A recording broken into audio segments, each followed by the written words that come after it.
Hey guys, it's Justine. So I thought I'd make this video because obviously my posting on Facebook recently about my newly discovered food allergies got quite a conversation going, and just like my last post several months ago about my thyroid, and that video got a lot of interest as well. So I thought it was time for an update about the thyroid and about the food sensitivities and learning about my health. And I think it's important to note that it is a continual journey.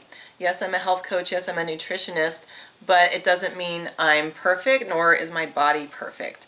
The only reason I've been on this journey lately of getting various tests and just trying to figure out why I didn't feel right is because I walk the walk and talk the talk. So I tell people to go to the doctors. I mean, that's my job.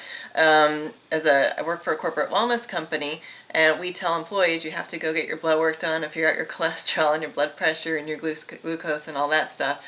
But not everyone enjoys going to the doctor, and I think it's important to know that I hate going to doctors. I think it is horrible. It's not a fun experience. It takes a lot of your time, depending on your health insurance. Yes, it can cost money, and it's a pain to find a good doctor. I mean, there's a million of them, and they're not all created equal, just like a vet or a lawyer or even a teacher. They're all different, so you really have to find someone who works for you. So I'll just back up a minute, and my little Sadie wants to make an appearance. So this whole journey started this past summer, like maybe July, so was that 7-8 months ago, where I noticed that I just wasn't feeling that good. I was constantly tired, even if I got plenty of sleep. Yes, honey, I love you too. Okay, go play. I was just tired all the time. I just had no energy, and I work out all the time, and I eat right. So I should have energy. I know how I'm supposed to feel. And also, I mean, my digestion was a little bit off, and basically I just wasn't feeling myself, and I kept forgetting stuff. I think that was the biggest aha, is like, why can't I remember what I just did 5 seconds ago? I know that I'm not old. I know that my brain is in there, and I'm not forgetful typically. So what happened is I was going on a trip to Seattle to see one of our clients there, and I happened to sit next to this woman who happened to be, we talked about, she asked me what I did, and I said health coach, and we started talking about health and nutrition, and she had an experience going to a doctor to help fix her hormones a natural way through bioidentical hormones. I'm like, oh, that's really interesting. And I told her how I'd been feeling lately. She's like, oh, you have to get checked out. I'm like, okay, obviously God is telling me it's time to actually go to a doctor. So I went to hers, and here's another little note, part of finding a doctor that works for you. So I don't know any doctors in LA, so I'm like, fine, I'll go to hers. And I drove well over an hour to the appointment. I get there, I mean, it's a very busy place, and I only went to this doctor because she's a real doctor, plus also alternatively minded, and so I like both. I don't want just strictly Western or strictly alternative. I want both, the best of both worlds. But it was a very busy office, not very friendly. I walked in, and they said, oh, here, go pee in this cup, and I'm like, well, I'm not here for a physical. They didn't even have me down for the right thing. I said, I'm here to get my hormones tested and my thyroid. So it's important to ask for what you want. And one question I've been getting is, who do I go to? This is just a normal family practitioner. Just go to a regular all-around doctor. Ask your friends, ask family members, get referrals, look online. But you do have to ask around and understand that the first doctor you go to might not be the match for you, but that's okay, because it could still be a part of your journey anyway to finding the right person. So basically I just told this woman, I said, well, I'd like my hormones tested, so estrogen, progesterone, testosterone, and I also wanted my thyroid tested. Those are the tests that you ask for those things. You can also do cortisol if you want to, and there's a few other things, but those are the main things that I wanted to know what was going on. So what happened, there's another thing about most doctors' offices. When you get tested, typically they never ever call you to let you know that the test is in. You have to call them. Now, granted, with a new doctor I have, they actually called me today and said, oh, we have your test results, which is very unusual, which means I really like them. So you have to be proactive, and you have to go and call them to get your test typically. have them mail you the results. They can't discuss results over the phone, or you make an appointment and you go in. So anyway, so I got the results back, and basically my thyroid was, so here's your standard thyroid measurement. It's called TSH, thyroid stimulating hormone. That is what is normally measured. They say that a normal range is under 4.7. Okay, so the first time mine was 4.28. That is considered high. Now, what was interesting, and this is the extra thing you have to ask for, is you want your thyroid antibodies tested. That is typically not tested, so you have to specifically request that. You want your antibodies tested. Antibodies, if you have a high antibodies in the thyroid, that means you have antibodies attacking your thyroid, okay, which makes it slow down, which is hypothyroidism or Hashimoto's, or you can be borderline. So I have a lot of, and that's still healing. I've done a lot of good work on the TSH though. So my antibodies were really, really, really, really high, kind of off the charts. I was like, okay. So these are the measurements that I got. Now that doctor at the time said, well, you have a few choices, Justine. You could take this medicine, your standard thyroid medicine, you could take this other medicine, or you could do more of a natural approach. I said, well, I don't do medicine unless it's absolutely necessary, so I'm going to start natural and see what I could do.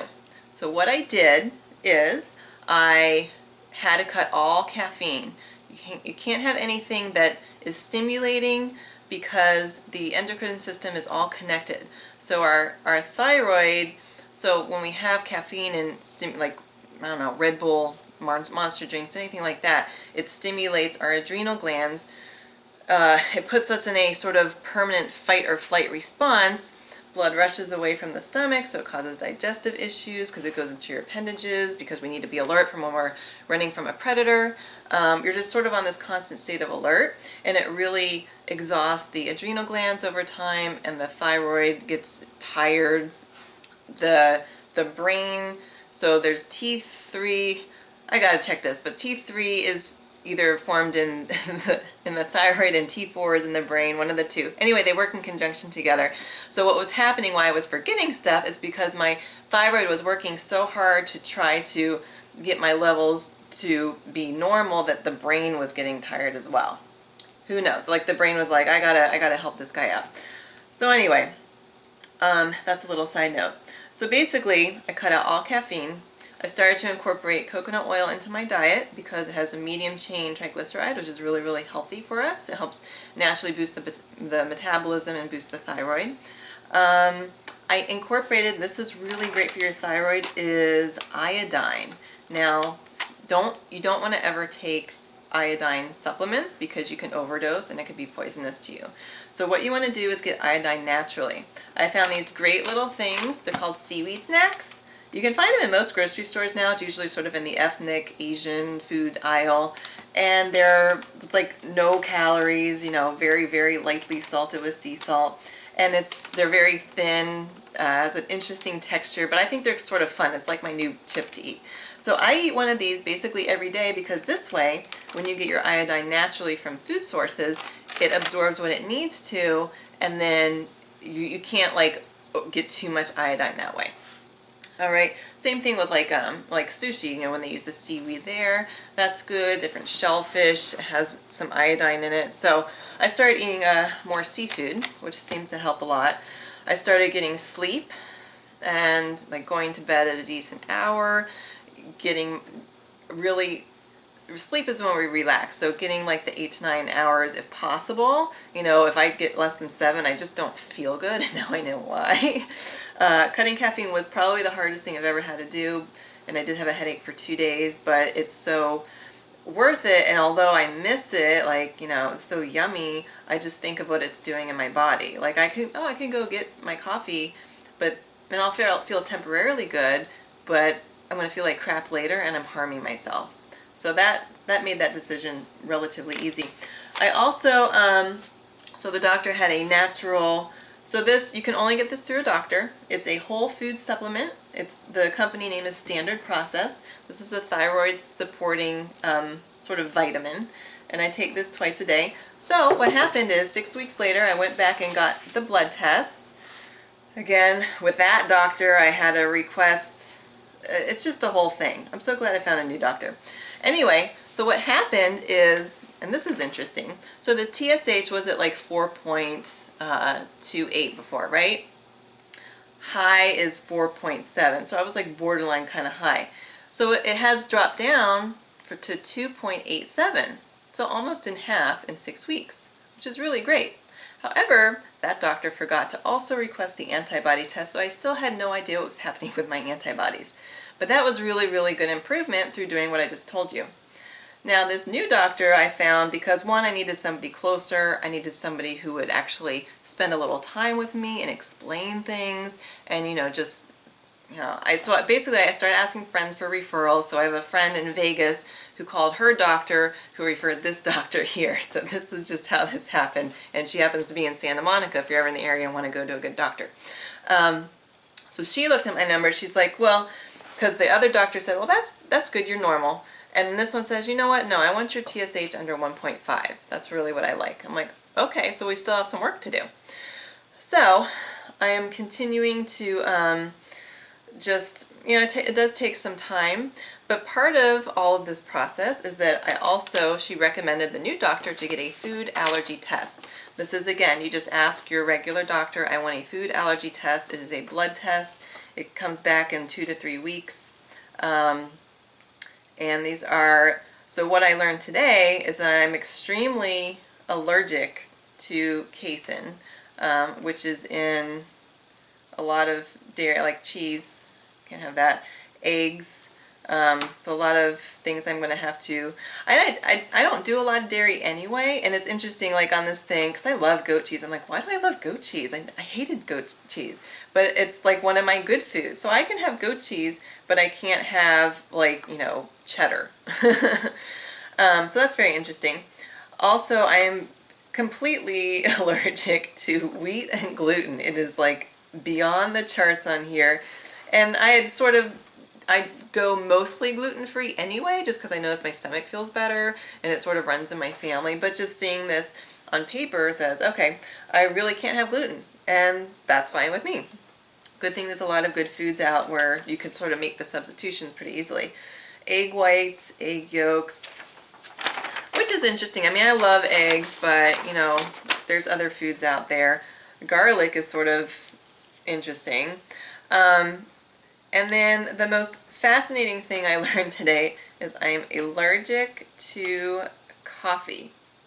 I didn't know that you could be allergic to coffee, but I've been drinking coffee since I was a freshman in college. It's been a really nice run, but I am over you for sure. And so basically what I'm going to be doing is cutting out all these foods, making different substitutions, because when I have these foods, it causes more inflammation in my body. Inflammation is the root of all disease, actually. And I noticed like I would be breaking out here and there. Sometimes I get headaches. So I've been retaining water weight. And I know you guys are going to look at me like, whatever, you're crazy. But I just know my body really, really well. And this is why, because I have extra inflammation happening that doesn't need to be happening. Because I didn't know. Knowledge is power. So yes, it's a pain in the ass to go to the doctor. It is a pain in the ass to get all these tests done and have your blood drawn. But it's so wonderful. Like, I was so excited today to sit there, and I told the doctor, I'm like, oh my gosh, like, I know what's wrong with me. Because I feel so empowered knowing that I can heal it. We can heal ourselves with the help of professionals and by knowing what's going on in your body. It's really important to know.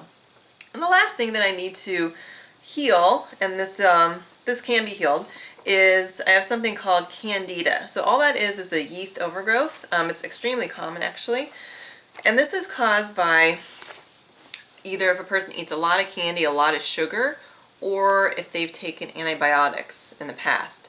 So I'm, again, not a big medicine person, only if absolutely necessary. But what happened is a few years ago I did get bit by a tick. I never got like it's called the red bullseye. I never had that. I just didn't feel good for a couple weeks, and I did find a tick in my bed. So it turns out I got Lyme's disease.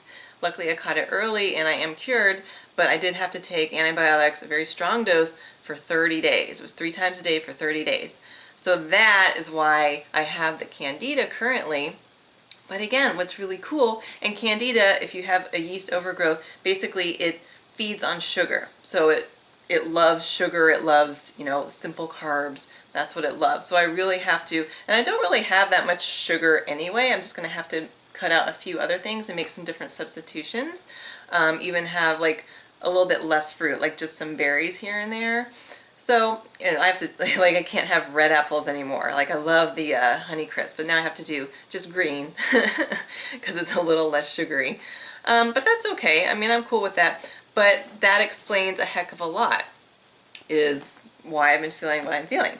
So I hope that by making this video, oh, and this is the last cool thing. So the new doctor gave me some different like supplements to take to sort of help clear the candida and just help, you know, get everything the way it's supposed to be.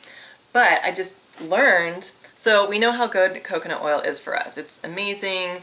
It can cure so many good things. But I didn't know, this is called MCT oil, medium chain triglyceride, and that is why coconut oil is so good for us, is because it's one of the very few fats that contains that. So this is just the MCT oil.